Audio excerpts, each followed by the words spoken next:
26 मे 1945 लातूर जिल्ह्यातल्या एका कुटुंबात जन्म झाला एका अशा व्यक्तीचा ज्यांचे नाव पुढे महाराष्ट्राच्या इतिहासात सुवर्णाक्षरांनी कोरलं गेलं। ते नाव होतं स्वर्गीय विलासराव दगडोजीराव देशमुख। शिकून मोठं व्हायचे स्वप्न डोळ्यात घेऊन त्यांनी पुणे विद्यापीठातून BSc आणि नंतर वकिलीची पदवी संपादन केली। पण मनात होतं लोकांसाठी करायचं। वय होतं फक्त 29 वर्ष आणि वर्ष होतं 1974। बाभळगावचे सरपंच म्हणून त्यांनी आपली लोकसेवेची यात्रा सुरू केली। एका गावातून निघालेला हा माणूस पुढे राज्याच्या शिखरावर पोहोचणार होता। नंतर जिल्हा परिषद सदस्य, पंचायत समितीचे उपाध्यक्ष, युवक काँग्रेस अध्यक्ष, प्रत्येक पातळीवर त्यांनी ठसा उमटवला। 1980 साली ते पहिल्यांदा आमदार झाले आणि केवळ 2 वर्षांतच मंत्री। बाबासाहेब भोसले सरकारमध्ये त्यांनी मंत्री म्हणून शपथ घेतली आणि मागे वळून पाहिलंच नाही। नंतरच्या या काळात त्यांनी शिक्षण, कृषी, उद्योग, महसूल, सांस्कृतिक, दुग्धविकास, परिवहन अशा अनेक खात्यांचा कार्यभार सांभाळत मंत्रिपदाचं वजन मोठ्या जबाबदारीनं पेललं।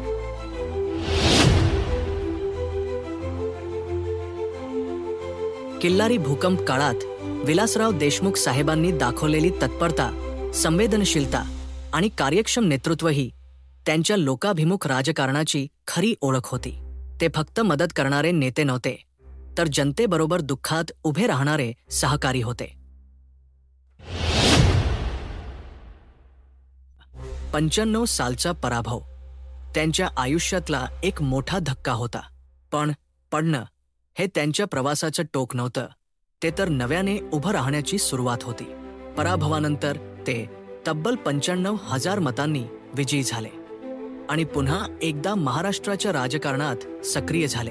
पराभव हा अंत नाही, तो नव्या विजयाची सुरुवात असतो हे दाखवून देईल। 13 ऑक्टोबर 1999 मी विलासराव दगडोजीराव देशमुख पहिल्यांदा मुख्यमंत्री झाले आणि पुन्हा 1 नोव्हेंबर 2004 रोजी दुसऱ्यांदा मुख्यमंत्री बनले। 2 वेळा महाराष्ट्राच्या मुख्यमंत्री पदाचा मान मिळवणारे थोडेच लोक, त्यात विलासराव अग्रणी। विलासराव मुख्यमंत्री असताना त्यांनी शिवजयंती ही 19 फेब्रुवारीला साजरी करण्याचा महत्त्वपूर्ण निर्णय घेतला। अनेक ऐतिहासिक दस्तऐवज, संशोधन आणि गडकोटांवरील अभ्यासकांच्या मार्गदर्शन घेऊन त्यांनी हा महत्त्वपूर्ण निर्णय घेतला। हा निर्णय फक्त एक तारीख ठरवण्यापुरता नव्हता, तर तो महाराष्ट्राच्या अस्मितेच्या उत्सवाला एक दिशा देणारा ऐतिहासिक पाऊल होता। या निर्णयानंतर राज्यात शाळा, कॉलेज, सरकारी कार्यालय, स्थानिक स्वराज्य संस्था यांनी 19 फेब्रुवारीला एकत्रित शिवजयंती साजरी करायला सुरुवात केली। 2008 मध्ये 26/11च्या भ्याड दहशतवादी हल्ल्यानंतर त्यांनी मुख्यमंत्रीपद सोडलं। एका जबाबदार नेत्यासारखा निर्णय घेत पदपेक्षा प्रतिष्ठेला महत्त्व दिलं। पुढे त्यांनी केंद्रीय अवजड उद्योग मंत्री, ग्रामविकास मंत्री आणि अखेर विज्ञान व तंत्रज्ञान मंत्री म्हणून देशपातळीवर काम केलं। नेतृत्वाचा व्यासंग, सौम्य भाषाशैली आणि सुसंस्कृत वर्तन हेच त्यांचं खरे वैशिष्ट्य होतं। विलासराव देशमुख यांच्या राजकारणासोबतच क्रिकेट क्षेत्रातलं योगदान मोठं आहे।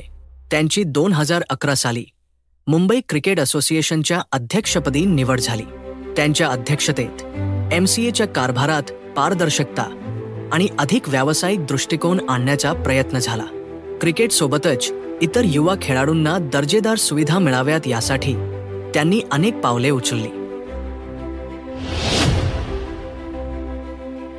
विलासराव देशमुख यांची भाषणशैली ही सहज, मृदू, विनोदी आणि प्रभावी होती। त्यांचे भाषण म्हणजे जणू संवाद वाटावा, त्यात माणूसपणाची जिवंतता आणि नेत्याची स्पष्टता होती। विलासराव देशमुख यांचं जनतेशी नातं हे फक्त एका राजकीय नव्हतं, ते सहवासाचं, विश्वासाचं आणि आपलेपणाचं नातं होतं. त्यांनी कधीही मोठेपणा दाखवला नाही. साधं राहणं, साधं बोलणं.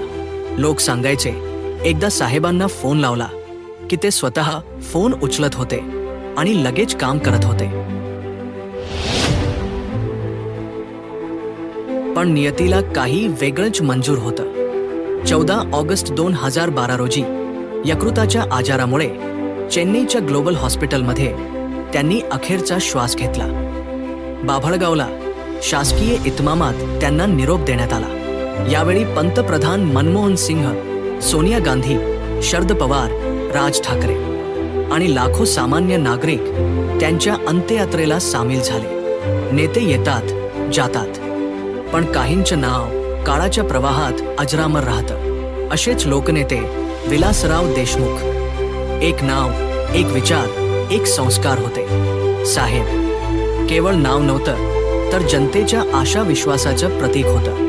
ते आज नाहीत, पण त्यांचा आवाज, त्यांची आठवणी आजही मनात जिवंत आहेत. अशा लोकनेत्यास स्मृतिदिनानिमित्त विनम्र अभिवादन.